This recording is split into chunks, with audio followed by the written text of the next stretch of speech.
Bienvenue. Si c'est la première fois pour toi de te connecter parce que quelqu'un t'aurait certainement parlé de nos séances d'études bibliques hebdomadaires, bienvenue. Toi qui as pris l'habitude depuis des mois, peut-être même depuis quelques années, de te connecter tous les mardis à partir de 21h heure de New York, bienvenue. Si c'est encore tes premiers pas avec nous, bienvenue à tous ceux-là qui nous écoutent depuis l'Amérique latine, depuis l'Argentine, depuis le Brésil, depuis le Pérou, depuis la Bolivie, depuis le Venezuela.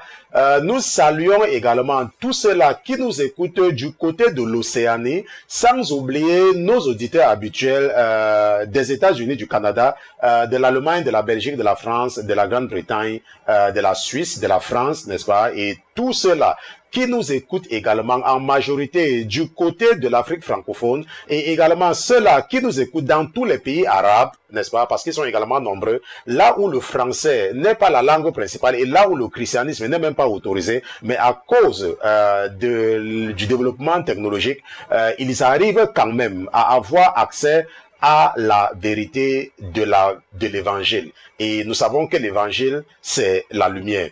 Bienvenue ma sœur, bienvenue mon frère. Je remercie le Seigneur Jésus-Christ pour vos vies. Je remercie le Seigneur Jésus-Christ pour ta vie. Je le remercie d'avoir mis dans ton cœur de t'intéresser aux choses spirituelles. La parole de Dieu nous enseigne dans le premier livre des rois. Dans 1 roi chapitre 14, versets 15 à 16, la parole de Dieu dit, « Et l'Éternel frappera Israël comme quand le roseau est agité dans l'eau, et il arrachera Israël de dessus ce bon pays qu'il a donné à leur père. Et il les dispersera au-delà du fleuve, parce qu'ils se sont fait des emblèmes d'Achéra, irritant l'Éternel. Et il livrera Israël à cause des péchés que Jéroboam a commis et qu'il a fait commettre à Israël. » La parole de Dieu dit que Dieu va punir. Dieu avait dit à son serviteur que je vais punir Israël à cause de la méchanceté de Jéroboam. La parole de Dieu dit que Jéroboam, le fils de Nébat, avait encouragé les enfants d'Israël à se détourner de la loi de l'Éternel. Et la parole de Dieu nous dit dans le premier livre des rois, que l'Éternel dit que je vais livrer Israël à cause des péchés de Jéroboam, à cause des péchés que Jéroboam a fait et qu'il a fait commettre à Israël. Je ne sais pas si tu es le genre de pasteur qui te laisse intimider quand tu veux juger les hommes politiques corrompus. Je ne sais pas si tu es le genre de chrétien que le diable utilise pour te dire que, oh, le pasteur ne doit pas s'intéresser à la politique. Je ne sais pas si tu es le genre de pasteur que parce que les gens te disent que fais ton travail de pasteur, ne parle pas des hommes de Dieu, tu es là, tu tombes dans le piège de l'ennemi sans décourager et sans dénoncer les mauvais dirigeants qui font souffrir les enfants de Dieu. La parole de Dieu nous dit que Dieu a dit que Jéroboam était un méchant roi et qu'il était mauvais. Et ce soir, l'esprit que votre père m'a donné dans la maladie me dit de vous dire que le monde n'a pas connu un président assez abominable comme Barack Obama. Parce qu'il est la pire abomination que le monde ait connu depuis que les États-Unis existent. Et ça, je le dis en tant qu'homme de Dieu, et je le dis parce que c'est conforme à la parole de Dieu. Lorsque quelqu'un est abominable, lorsque quelqu'un encourage les enfants de Dieu à commettre des abominations, en autorisant aux homosexuels de se marier, en autorisant aux gens qui adorent le diable, en organisant les séances de Coran à la Maison Blanche, c'est un abominable. Et le président Obama, il ne faut plus te laisser tromper parce qu'il est un noir comme toi, c'est l'une des pires abominations et il a même été plus abominable que le plus abominable de tous les rois qui sont décrits dans la parole de Dieu.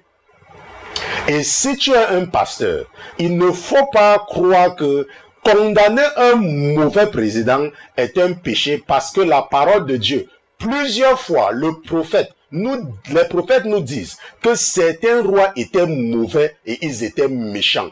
Et aujourd'hui, à cause de l'onction que j'ai reçue du Créateur, je vous dis et je répète et je le dirai toujours que Barack Obama, c'est la pire de toutes les abominations de tous les présidents que le monde ait connu depuis son existence. Et à cause de cela, le Seigneur est tellement en colère contre les États-Unis. Je remercie le Seigneur Jésus-Christ pour ta vie. Ce soir, nous allons, chose promise, chose due, nous allons nous lancer dans une série spéciale, n'est-ce pas? Je n'ai pas oublié que nous sommes dans le livre du prophète Jérémie, dans son premier livre, mais nous allons partir en aventure, n'est-ce pas? Ça sera une très longue aventure, parce que j'ai promis cela, il y a de cela plusieurs semaines, mais finalement, votre Père, à cause des requêtes multiples, n'est-ce pas, et répétées de vos frères, de vos sœurs et partout, votre Père, finalement, n'est-ce pas, a mis dans mon esprit, il ne faut pas dire que Dieu a dit au pasteur Christian, ok, il ne m'a pas dit, j'ai dit qu'il a mis dans mon esprit. J'espère bien que c'est Jésus-Christ. Tant mieux pour moi, parce que si tel est le cas, le jour que je vais mourir, je vais me retrouver au paradis, ok? Donc, l'esprit que j'ai reçu dans la maladie a mis en moi de m'élaborer sur un sujet qui est très important, n'est-ce pas? Un sujet, malheureusement, qui est très peu abordé par les pasteurs francophones et qui conduit malheureusement beaucoup de personnes en enfer. Le sujet du mariage, n'est-ce pas? Nous allons donc étudier le mariage selon la Bible et nous allons certainement passer du temps là-dessus. Je suis persuadé que nous allons passer toute cette semaine là-dessus. Certainement la semaine prochaine, nous serons toujours en train d'étudier, n'est-ce pas, le mariage selon la Bible. Donc, le mariage selon la Bible, première partie, ce sera le sujet de notre étude biblique. Mais avant toute chose, avant de nous aventurer à utiliser la chair et le sang pour enseigner les princes et les princesses que vous êtes, nous allons d'abord nous assurer de la présence de notre patron dans ce studio. Mais comme notre patron n'est pas un patron ordinaire, comme il est Dieu, comme lui c'est Jésus-Christ de Nazareth, nous allons lui dérouler le tapis rouge et nous allons demander à tous les autres qui se trouvent dans les cieux, qui se trouvent sur la terre, sous la terre et sous la mer, de se taire, le temps pour nous d'accueillir dans ce studio Jésus-Christ de Nazareth. Gardez l'écoute. À tout à l'heure.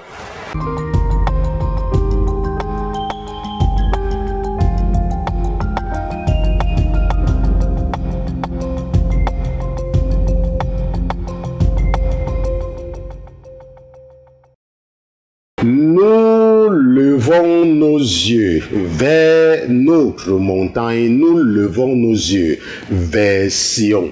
Nous levons nos yeux vers là où notre soutien vient, nous levons nos yeux vers le trône de notre Créateur. Seigneur Jésus, nous levons nos yeux vers ton siège. Nous levons nos yeux vers le lieu de ta résidence. Parce que ta parole nous enseigne que le ciel est ton lieu de résidence et la terre est ton marchepied. Donc nous levons nos yeux vers Sion parce que nous savons que c'est de Sion que viendra notre secours, car nous savons que notre Dieu est un Dieu qui est attentif aux cris de ses enfants. Ta parole nous enseigne, mon Dieu, mon roi, que lorsque tes enfants étaient maltraités par les Égyptiens, ils avaient crié à toi et ta parole nous enseigne que leurs cris étaient arrivés dans tes oreilles et tu avais suscité au milieu d'eux parmi leurs frères ton serviteur Moïse, qui les avait délivrés et qui était celui-là à qui tu avais dit en ce jour fatidique que regardez les Égyptiens que vous voyez maintenant, vous ne les reverrez plus jamais. Mon Dieu, mon roi, ce soir, tu m'as également suscité parmi mes frères et mes sœurs. Ce soir, Seigneur Jésus, il y a quelqu'un qui écoute le son de la voix de ton serviteur que je suis. Il y a quelqu'un qui écoute avec l'espérance d'être délivré. Il y a quelqu'un qui écoute avec la conviction que c'est toi qui lui parles en utilisant son frère que je suis, mon Dieu, mon roi, ce soir, je prie au Seigneur Jésus que tu prononces les mêmes paroles que Moïse avait prononcées à ceux-là qu'il avait délivrés de l'Égypte, ou alors, mon Dieu, mon roi, mets les mêmes paroles dans ma bouche, les mêmes paroles que tu avais mis dans la bouche de ton serviteur Moïse. Moïse avait dit que regardez l'armée de l'Égypte, que les Égyptiens que vous voyez maintenant, vous ne les reverrez plus jamais. Mon Dieu, mon roi, permets-moi de prononcer la même déclaration dans les oreilles de mon frère ce soir. Permets-moi, mon Dieu, mon roi, de déclarer dans les oreilles de ma sœur, que ma sœur, l'ennemi qui te poursuivait, les démons de ta famille qui te poursuivaient, tous les hôtels dans ta famille qui ont été montés contre toi, toutes les incantations qui ont été prononcées contre toi, tous les esprits maléfiques qui ont été envoyés depuis l'Afrique pour te suivre dans le pays où tu te trouves, tous les esprits maléfiques qui ont été envoyés depuis ton village pour te suivre là où tu te trouves, aujourd'hui même, le feu du Saint-Esprit est en train de descendre en ce moment pour les anéantir, pour les consumer et les rendre inoffensifs et les enchaîner dans les profondeurs de l'abîme jusqu'au jugement dernier, le jour où tous les démons seront jugés avec ceux-là qui auront régné l'existence du Créateur des cieux et de la terre. Mon Dieu, mon roi, prononce la délivrance dans la vie de quelqu'un ce soir. Mon Dieu, mon roi, écris un nouveau chapitre dans la vie de quelqu'un ce soir. Mon Dieu, mon roi, que le son de ma voix se transforme en feu. Que ce feu-là envahisse toutes les maisons qui sont en train d'écouter ma voix en ce moment. Que cette maison se trouve en Amérique, que cette maison se trouve en Europe, que cette maison se trouve en Afrique, que cette maison se trouve en Asie, que cette maison se trouve en Océanie. Mon Dieu, mon roi, que ma voix devienne un feu dévorant. Que ce soit le même feu qui est descendu au mont Carmel. Lorsque ton serviteur t'a invoqué pour confondre les serviteurs de Baal et les serviteurs d'Astarté, mon Dieu, mon roi, ta parole dit que ton feu est descendu et a consumé l'holocauste que ton serviteur Élie t'avait présenté. Mais mon Dieu, mon roi, que la voix de ton serviteur se transforme en feu et devienne un feu de délivrance ce soir. Que la voix de ton serviteur se transforme en feu et devienne une semence dans le ventre de ma soeur qui est stérile depuis des mois. Ce soir, qu'elle te donne un témoignage. Mon Dieu, mon roi, que quelqu'un qui avait encore les couches de nuit, que ces couches de nuit là cessent, parce que le son de la voix de ton serviteur s'est transformé en feu de délivrance et a glorifié le Dieu qui a créé les cieux et la terre. Mon Dieu, mon roi, que les témoignages soient nombreux, que en cette soirée de ce mardi du mois d'août 2017, qu'ils sont entendus, qu'elle a entendu les prononciations qui sont sorties et qui ont procédé de la bouche de ton serviteur au nom de Jésus-Christ de Nazareth, et que la délivrance était venue en ce même jour, et que la gloire et l'honneur te reviennent, et que ça nous donne beaucoup plus de raisons de nous vanter de notre Dieu, de déclarer à ceux-là qui posent des actes pour se moquer de toi, mon Dieu, mon roi, que tu es le même Dieu et que tu es toujours attentif aux cris de ceux-là qui crient à toi lorsqu'ils sont poursuivis par l'armée de Pharaon. Je te dis merci, mon Dieu, mon roi, de m'avoir exaucé une fois de plus ce soir.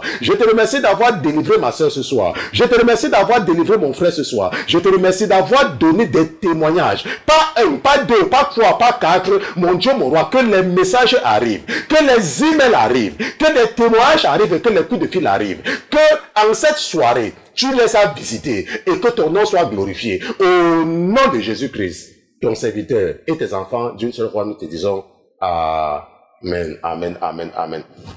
Donc, nous remercions Dieu pour Jésus-Christ. Nous remercions Jésus-Christ pour sa présence parmi nous ce soir.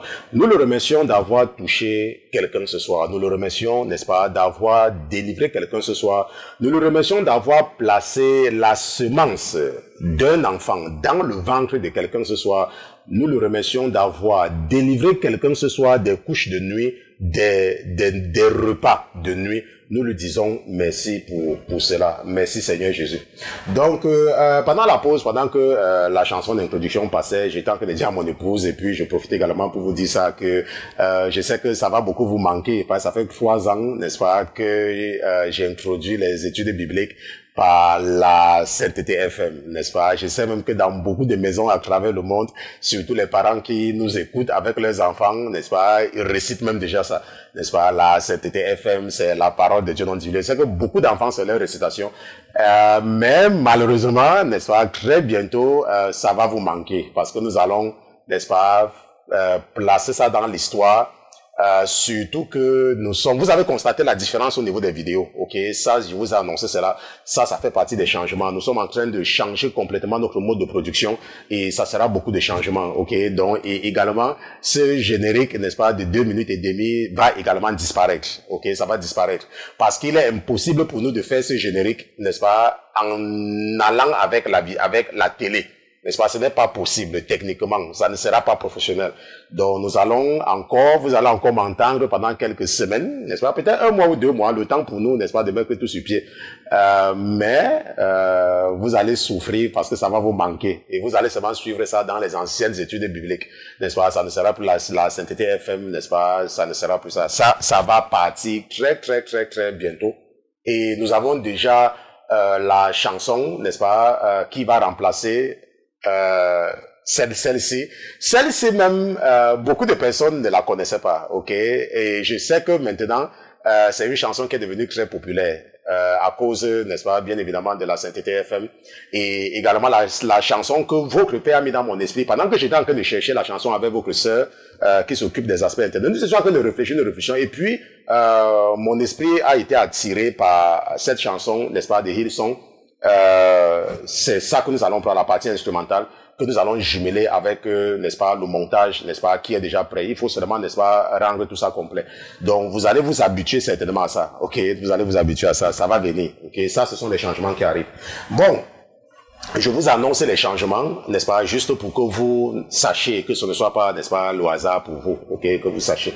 Bon, maintenant, donc, nous allons partir dans notre sujet d'études bibliques, n'est-ce pas, là où nous allons passer quelques jours, quelques séances d'études bibliques. Aujourd'hui, c'est la première partie. Le mariage selon la Bible, première partie. Donc, partons rapidement dans Genèse chapitre 2, que nous allons utiliser comme notre texte de base. Chaque fois que nous sommes dans une série spéciale, nous avons toujours, n'est-ce pas, un texte biblique de base, n'est-ce pas? Ça veut dire que le texte où nous allons nous appuyer, n'est-ce pas, pour développer tout ce que nous allons développer, n'est-ce pas? Et cette fois-ci, ça sera dans Genèse chapitre 2, des versets 18 à 25. Genèse chapitre 2, versets 18 à 25, je lis, n'est-ce pas, la traduction d'Osterval de 1996. Avant, je lisais la traduction de 1776, quelque chose comme ça. Bon, après, j'ai préféré, ok. Le problème ici, c'est au niveau des mots, n'est-ce pas, des mots qu'on utilise et parfois également la concordance de temps. Déjà que Olivetan est déjà trop compliqué comme ça, et j'avais préféré mettre Olivetan de côté parce que beaucoup n'allaient pas comprendre. Et je prends cette traduction moderne d'Osterval parce que bon. Mais si tu es à l'aise, tu peux aller lire la vieille version de 1777, tu peux lire ça. Tu vas te rendre compte qu'il n'y a pas une grande différence, de toutes les façons. Bon, Genèse chapitre 2, verset 18 à 25. Et l'Éternel Dieu dit, il n'est pas bon que l'homme soit seul. Je lui ferai une aide semblable à lui. Et l'Éternel Dieu forma de la terre tous les animaux des champs et tous les oiseaux des cieux. Et il les fit venir vers Adam pour voir comment il les nommerait et que tout nom qu'Adam donnerait à chacun des êtres vivants fut son nom. Et Adam donna des noms à toutes les bêtes et aux oiseaux des cieux et à tous les animaux des champs. Mais pour l'homme, il ne trouva point d'aide semblable à lui. Et l'Éternel Dieu fit tomber un profond sommeil sur Adam, qui s'endormit, et il prit une de ses côtes, et resserra la chair à sa place. Et l'Éternel Dieu forma une femme de la côte qu'il avait prise d'Adam, et la fit venir vers Adam. Et Adam dit, celle-ci enfin est os de mes os et chair de ma chair. Celle-ci sera nommée femme, en hébreu Isha, car elle a été prise de l'homme, en hébreu Ish. C'est pourquoi l'homme laissera son père et sa mère et s'attachera à sa femme et ils seront une seule chair. Or, Adam et sa femme étaient tous deux nus et ils n'en avaient point honte, n'est-ce pas? Genèse chapitre 2, verset 18 à 25. Et pendant que je lisais, n'est-ce pas, l'Esprit a attiré encore mon attention pour voir que si tu lis la tradition de Sterval et si tu avais l'habitude encore, n'est-ce pas, parce que bien sûr tu es un ancien catholique, n'est-ce pas, et que tu continues à lire la tradition de Louis II, tu vas te rendre compte que cette partie, que c'est beaucoup plus compréhensible ici, là, ok, par rapport à ce que tu avais l'habitude de lire, ok, c'est beaucoup plus compréhensible, n'est-ce pas, c'est beaucoup plus clair. Ok, ce n'est pas mystique par rapport à ce qui s'est passé lorsqu'on lisait encore cette falsification du diable là. Maintenant, comme je vous ai toujours dit, n'est-ce pas, beaucoup de gens, n'est-ce pas, que le diable a pris le soin, n'est-ce pas, de nous inculquer ou d'inculquer à beaucoup de personnes, n'est-ce pas, certaines pensées. Lorsque, n'est-ce pas, ils étaient encore dans le monde. Bon, qu'est-ce que cela veut dire? Je veux dire que lorsque nous étions encore dans le monde, le diable a pris le soin de nous inculquer tellement de fausses doctrines. Est-ce qu'on se comprend?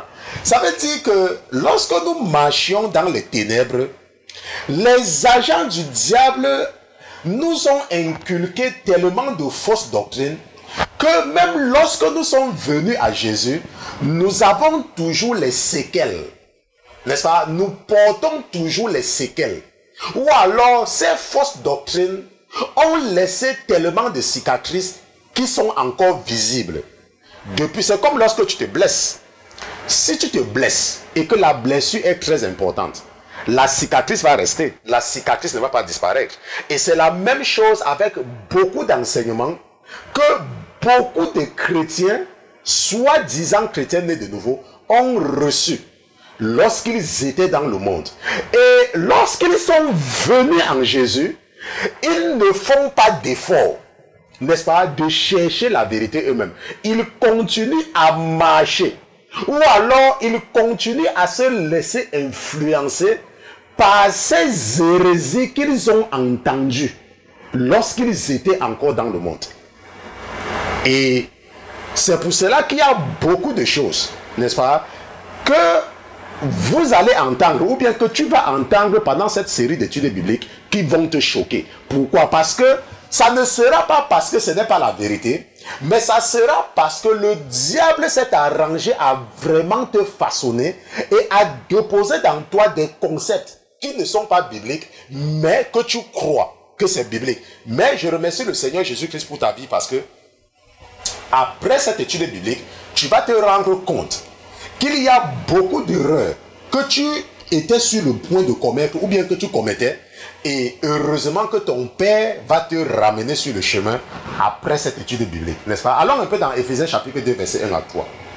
N'est-ce pas? Allons un peu dans Éphésiens chapitre 2. Éphésiens chapitre 2, verset 1 à 3, la parole de Dieu dit que « Et vous étiez morts dans vos fautes et dans vos péchés, dans lesquels vous avez marché autrefois selon le train de ce monde, selon le prince de la puissance de l'air, de cet esprit qui agit maintenant dans les fils de la rébellion, parmi lesquels nous vivions tous autrefois selon les convoitises de notre chair, accomplissant les désirs de la chair et de nos pensées. Et nous étions par nature des enfants de colère comme les autres. » N'est-ce pas? Donc la Bible dit que nous étions morts dans nos pensées. La Bible dit que nous avions certaines façons, que nous pensions. Ok?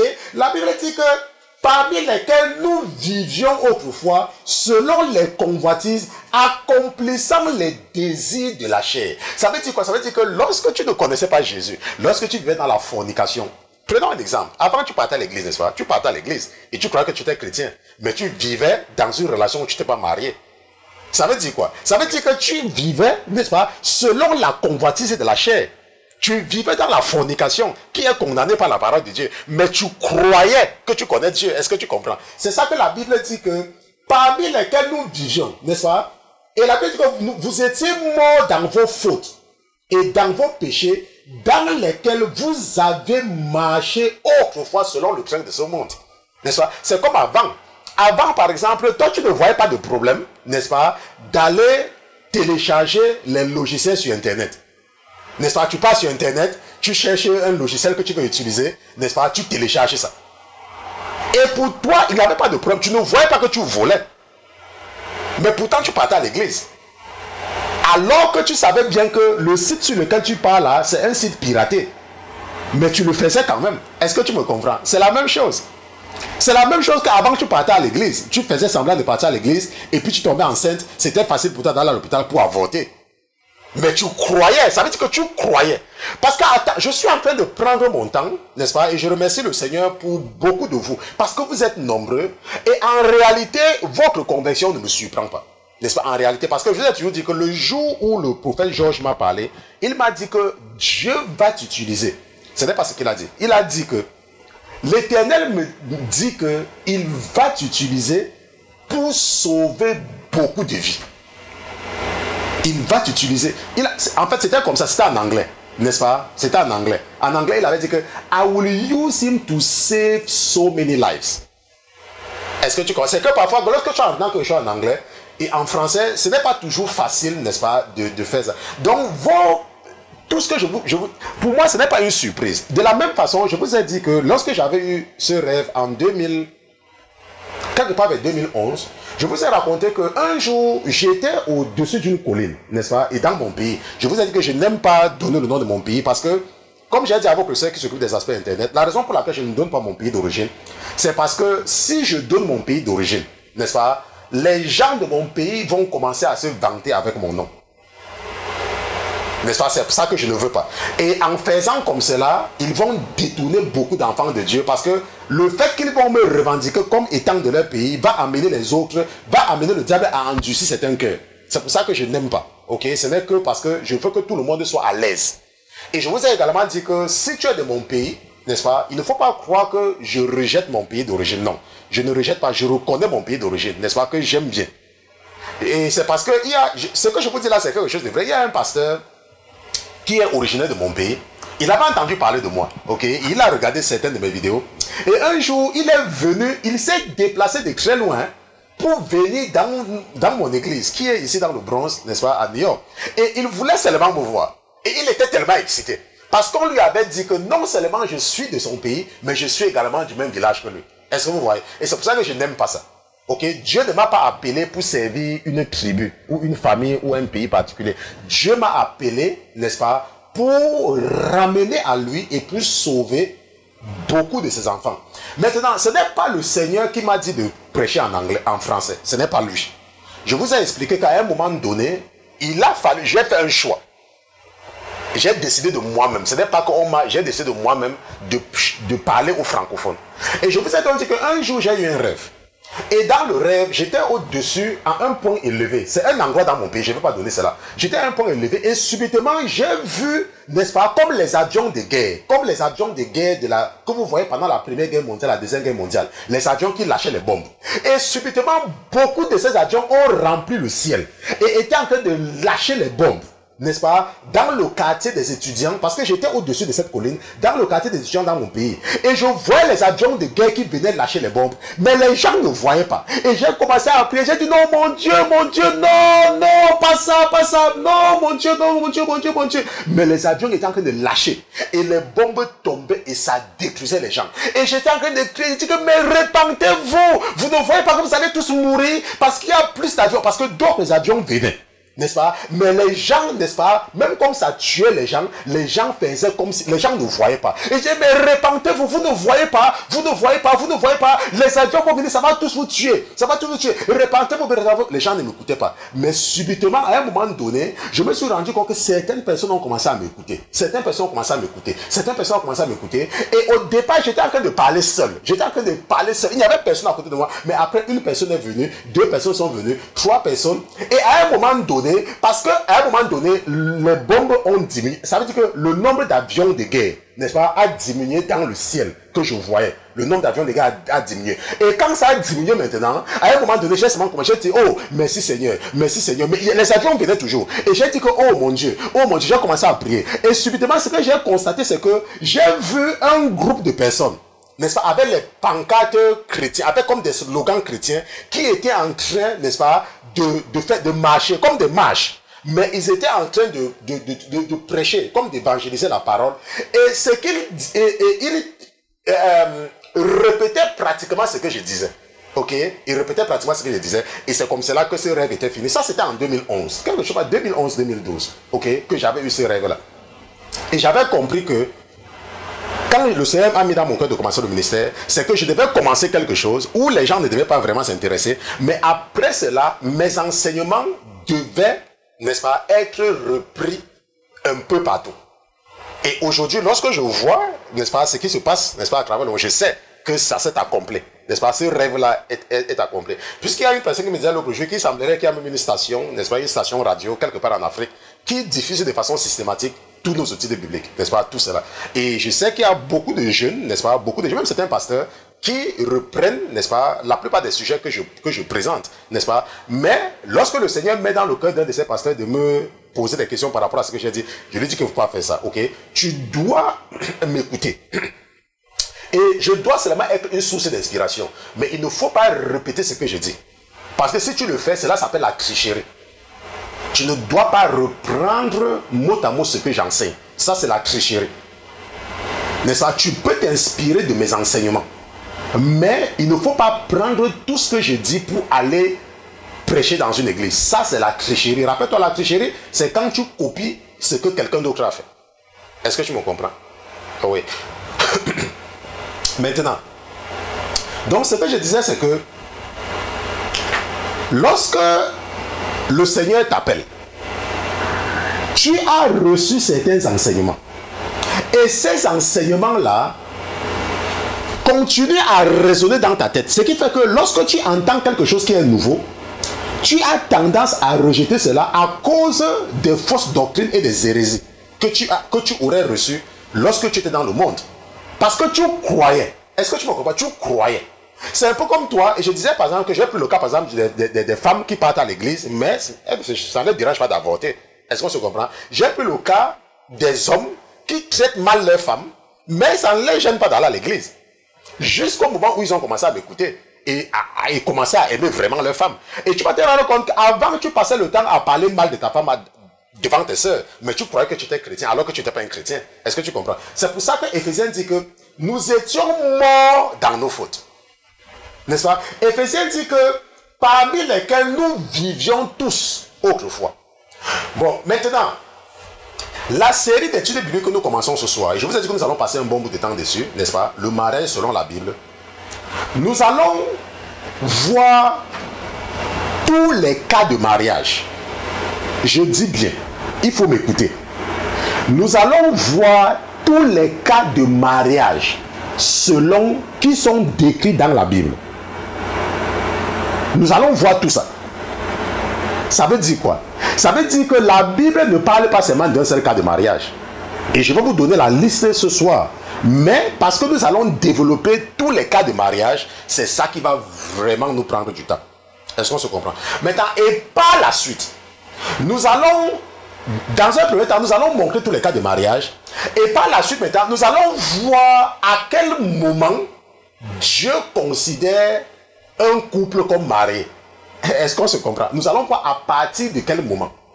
Et nous allons également faire une étude comparative entre la parole de Dieu, n'est-ce pas, et la loi. Là, par exemple, si la Bible dit quelque chose et que tu vis par exemple en Côte d'Ivoire, quelle est la loi de la Côte d'Ivoire ou bien du Cameroun ou bien du Canada par rapport au mariage? Ça veut dire quoi?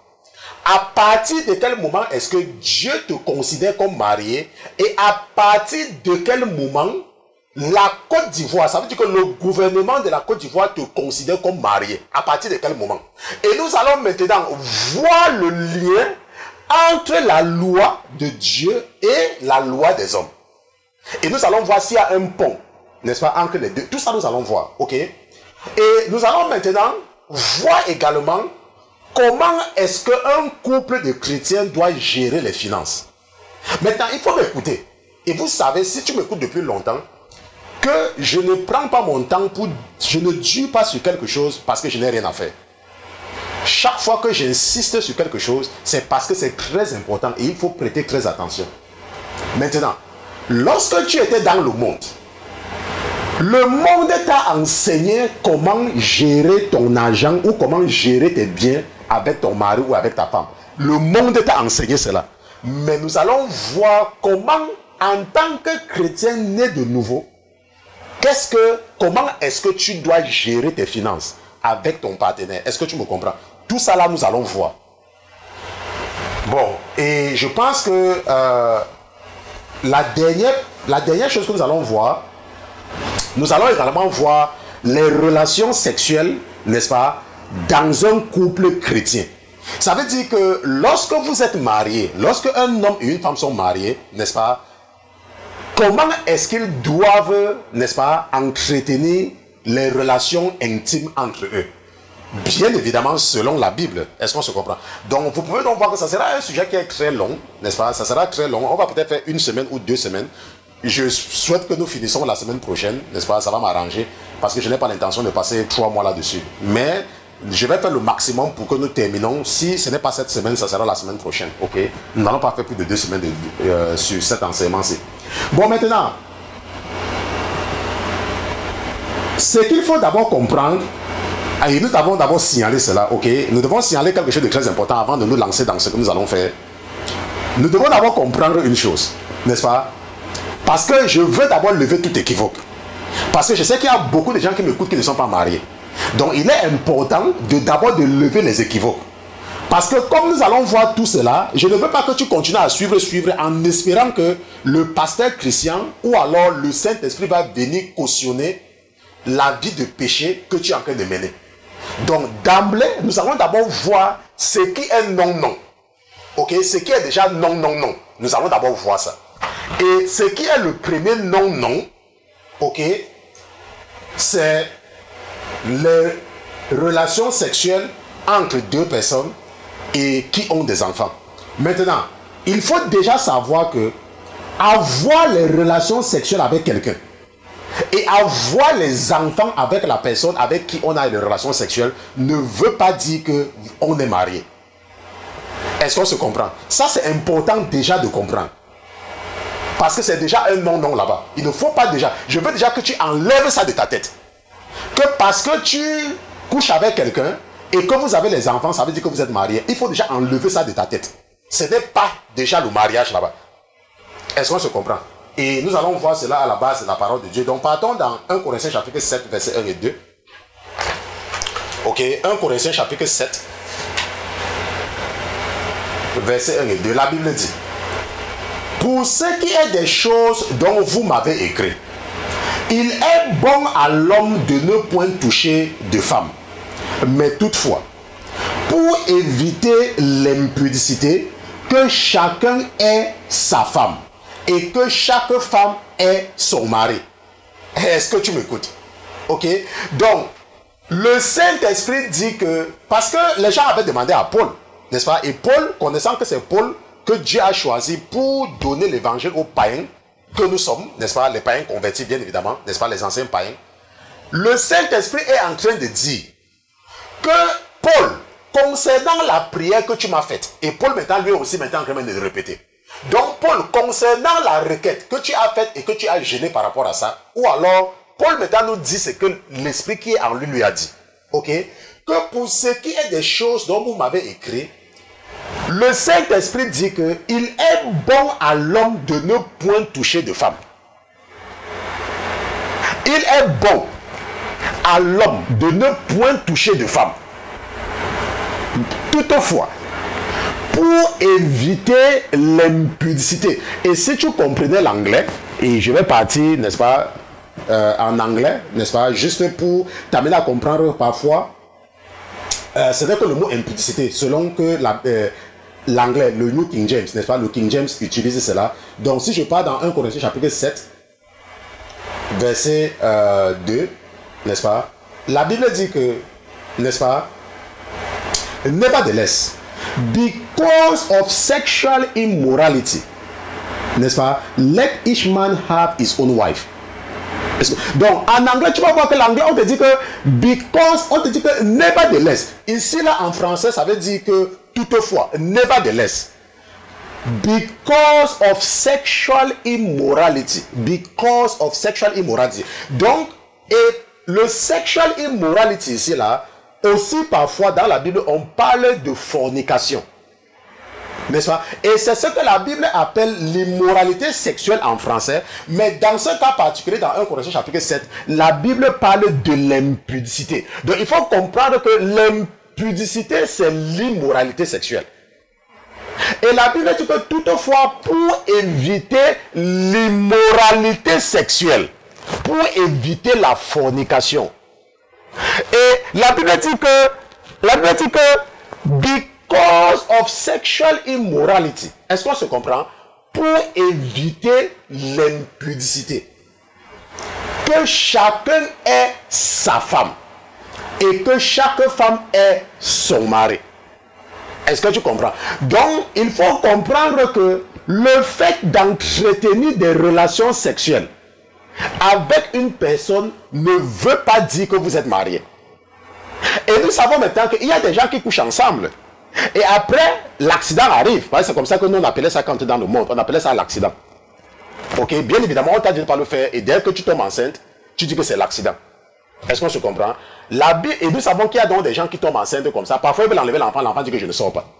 Et c'est comme ça qu'ils se retrouvent en train de faire un enfant. Et après, ils continuent encore dans les mêmes conneries. Et c'est comme ça que le deuxième enfant vient.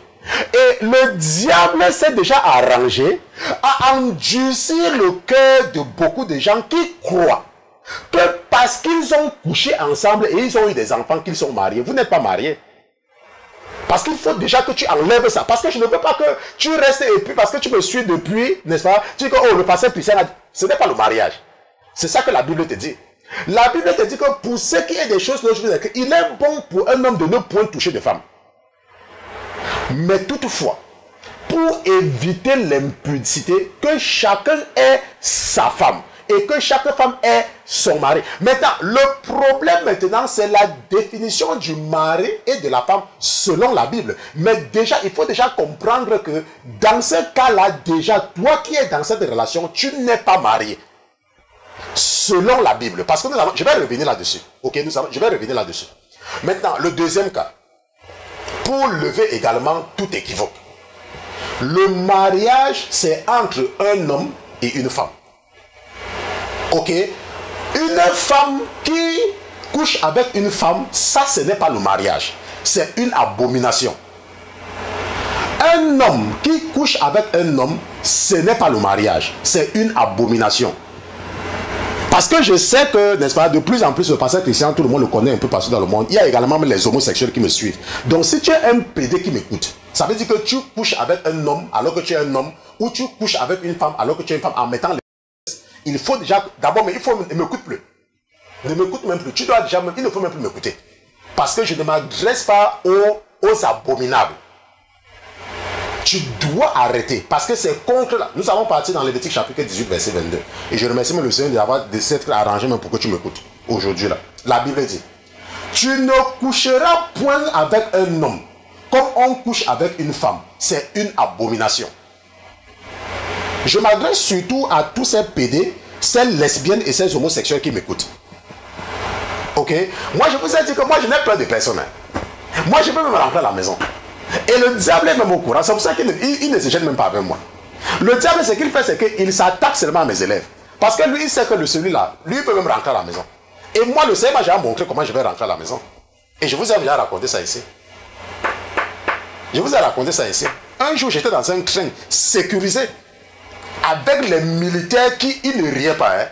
Et le train là était en train de passer comme, n'est-ce pas, si vous vivez à Londres, là il y a les métros, n'est-ce pas, où le train passe en haut, ça passait au milieu et les gens regardaient. Et j'étais dans le train avec ma famille, n'est-ce pas, et ils n'étaient pas dans le même wagon que moi, ils étaient dans un autre wagon.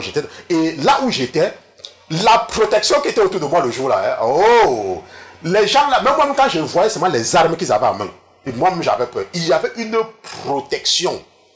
Le genre que vous voyez un peu comme quand les présidents, les chefs d'État, les militaires de la garde présidentielle, je ne dis pas les gens de la sécurité, hein, les militaires de la garde présidentielle, le gens qui s'étaient armés. Ah! Moi-même, j'ai regardé comme ça et dit que waouh, c'est toujours pour me protéger. N'est-ce pas? Donc, moi, j'ai vu, et une autre fois, c'était dans une grande cour d'école. Et dans la cour d'école, les élèves étaient comme dans les lycées, n'est-ce pas? Il y avait les élèves au niveau de la fenêtre. Et dans cette cour d'école-là, tout le monde était habillé en blanc. Tout le monde. Et on appelait les noms des gens venaient, on appelait les noms des gens venaient. Après un moment, moi aussi, je suis venu. J'étais occupé en train de faire quelque chose. Bien évidemment, j'étais en train de vous enseigner, n'est-ce pas? J'étais occupé. Après un moment, je suis arrivé, je suis venu me mettre là pour attendre qu'on m'appelle. Et quand je suis venu, j'attendais qu'on m'appelle. Et il y a les gens qui disaient, ah, toi, on sait qu'on va t'appeler. Ah, toi, on sait qu'on va t'appeler. Et puis, subitement, on a appelé mon nom dans le haut-parleur, n'est-ce pas? Mon nom entièrement, j'avais entendu mon nom entièrement. N'est-ce pas? J'avais entendu mon nom entièrement. Christian Kalmen Gougué. Les gens ont applaudi. Ouais. Et c'est comme ça qu'il est sorti en blanc. Tout le monde était en blanc. N'est-ce pas? C'était une grande cour. Il y avait beaucoup de gens. Et c'est ce qui m'avait fait plaisir, c'est que ça veut dire qu'il y a beaucoup de gens, n'est-ce pas, qui croient vraiment en Jésus. Parce que j'étais pas seul. Il n'y avait pas seulement d'autres. Il y avait beaucoup de gens dans la cour. Et nous étions tous habillés en blanc. N'est-ce pas? Donc c'est un peu ça.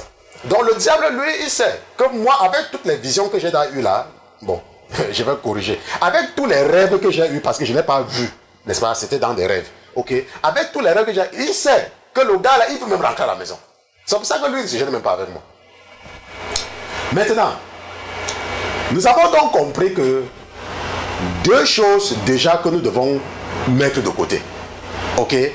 Que avoir les relations sexuelles avec quelqu'un de façon répétée, n'est-ce pas, ce n'est pas le mariage. Même si vous vivez ensemble, ce n'est pas le mariage. Et si un enfant vient même, pendant que vous avez ça, et que vous vivez ensemble, ça ce n'est pas le mariage. Il faut déjà que tu le saches. Donc si tu m'écoutes et que tu vis avec une personne, et que tu te dis que parce que vous avez les enfants, vous vivez ensemble, vous êtes mariés, vous n'êtes pas marié. Il faut déjà que tu saches ça. Parce que je ne veux pas que le jour là, qu'on te dise que tu dises que oh, le pasteur Christian ne m'avait pas dit. Moi, j'étais à dire, hein, et j'ai à laver mes mains là-dessus. Et j'ai également dit que si tu m'écoutes et que tu es une femme et que tu couches avec une autre femme, tu n'es pas, ça ce n'est pas le mariage. Et même si vous êtes parti dans une mairie, parce que la Bible dit qu'un homme ne doit pas coucher avec un homme, ou une femme ne doit pas coucher avec une femme. On se comprend? Voilà. Maintenant, comme nous avons déjà levé cet équivoque-là, nous allons maintenant voir les différents cas de mariage que la Bible définit. Est-ce qu'on se comprend? Je veux que tu m'écoutes très bien. Je ne suis pas en train de dire que nous allons voir comment la Bible définit le mariage.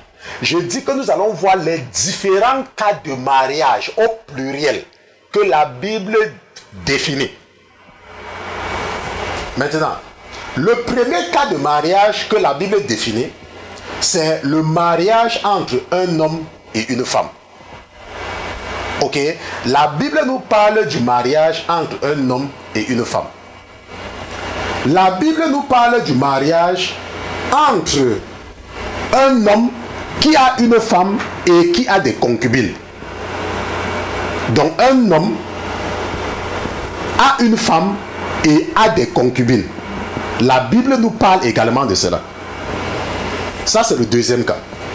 Le troisième cas, la Bible nous parle d'un homme qui épouse une femme et qui prend également l'esclave de sa femme et qui couche avec l'esclave de sa femme.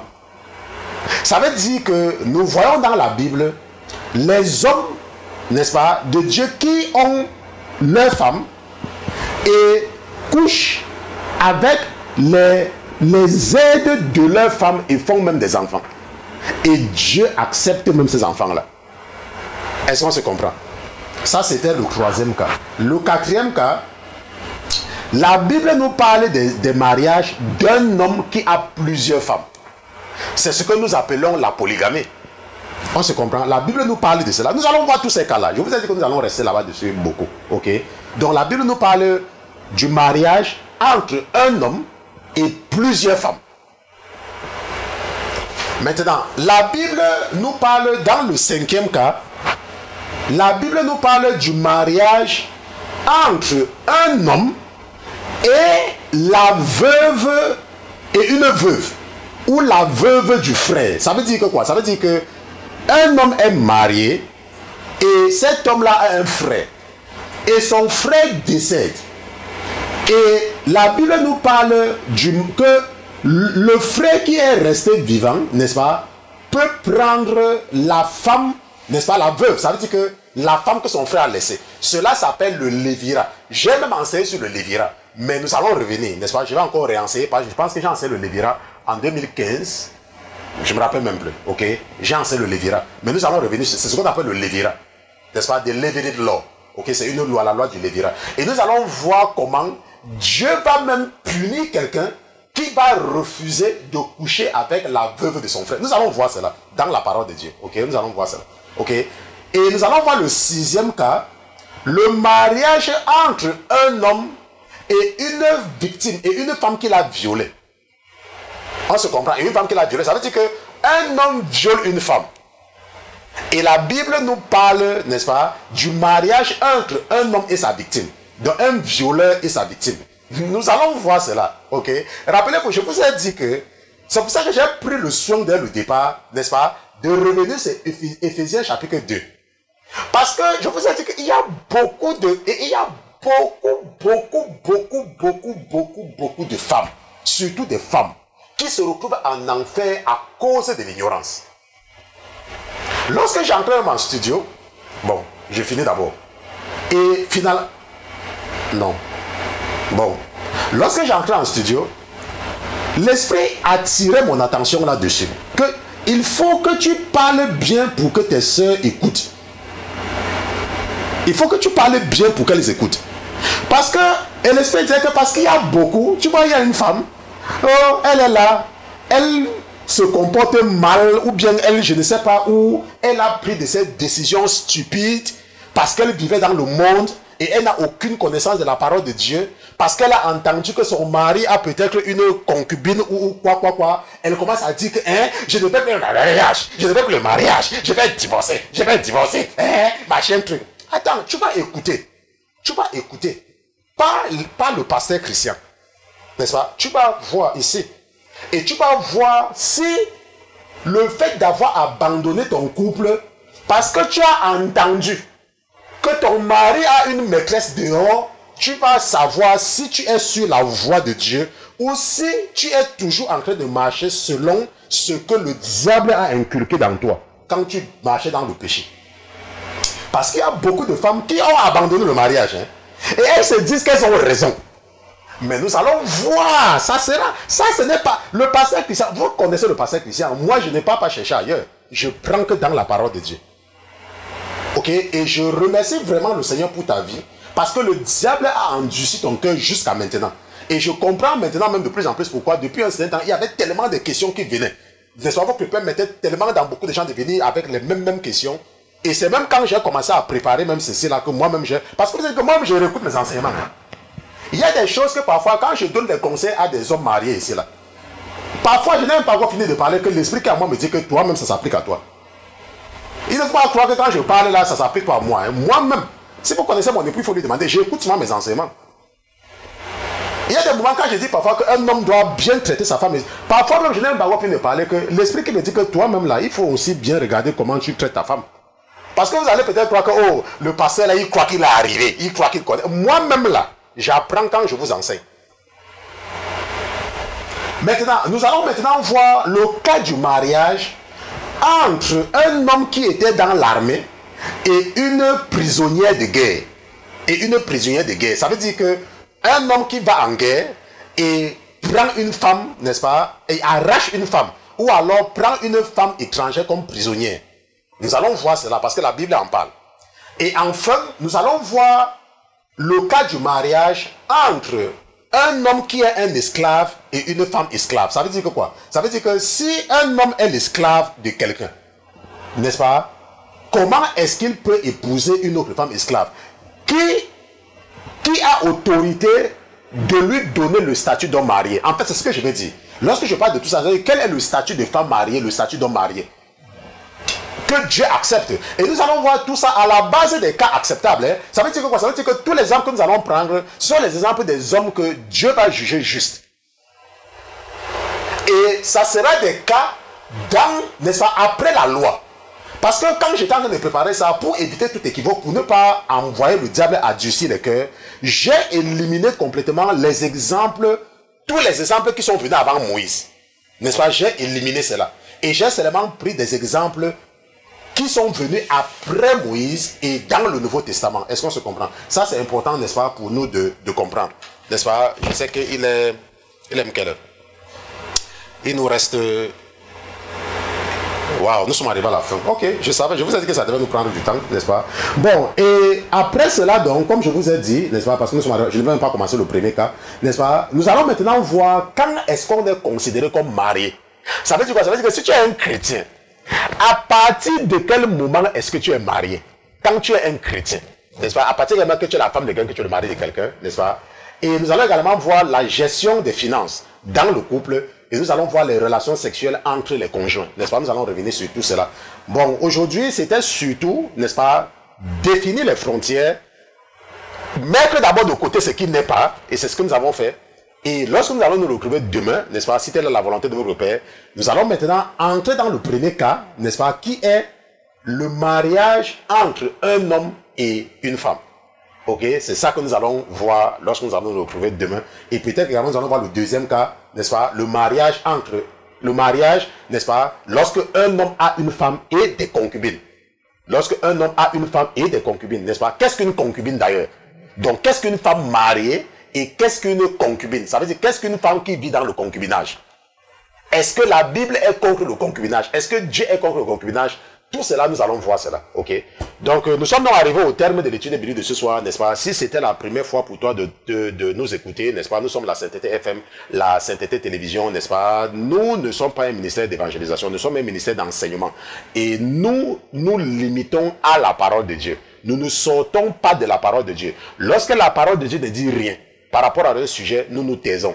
Et nous rejetons toute doctrine qui ne se trouve pas dans la Bible. Ça veut dire que quels que soient les raisonnements cartésiens que quelqu'un nous présente, si ce raisonnement n'est pas bibliquement fondé, nous rejetons cela. Et nous ne nous agressons pas également aux bébés chrétiens. Donc si ça fait quelques jours, quelques semaines que tu as donné ta vie à Jésus, n'est-ce pas, s'il te plaît, nos enseignements ne sont pas pour toi. Va encore étudier ta Bible, va te former par les évangélistes avant de venir nous écouter. Sinon, nos enseignements vont te paraître chinois. Tu ne vas rien comprendre. Et tu vas commencer à nous poser des questions qui, n'est-ce pas, vont nous perdre le temps. Ok? Et au lieu d'avancer, nous allons perdre le temps à te répondre. Et c'est pour cela que nous te conseillons de ne même pas déjà commencer à nous écouter. Ok?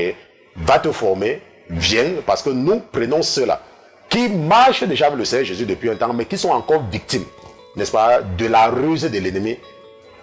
Et nous les amenons à la vérité ou à connaître la vérité selon la parole de Dieu. Nous allons prier. Seigneur Jésus, je te remercie d'avoir été présent ce soir dans ce studio. Je te remercie pour la vie de ton serviteur que je suis. Je prie au Seigneur Jésus pour les âmes. Je te remercie également d'avoir délivré quelqu'un ce soir. Je te remercie, mon Dieu, mon roi, d'avoir visité quelqu'un ce soir. Je te remercie, mon Dieu, mon roi, d'avoir donné un témoignage à quelqu'un ce soir. Je te remercie également, mon Dieu, mon roi, de t'être élevé ce soir, Seigneur Jésus, à cause des témoignages qui viendront à partir de demain pour témoigner de ce que tu as fait à quelqu'un ou à quelqu'un. Nous te disons merci d'avoir été présent avec nous ce soir. Au nom de Jésus-Christ, ton serviteur et tes enfants, d'une seule voix, nous te disons Amen, Amen, Amen.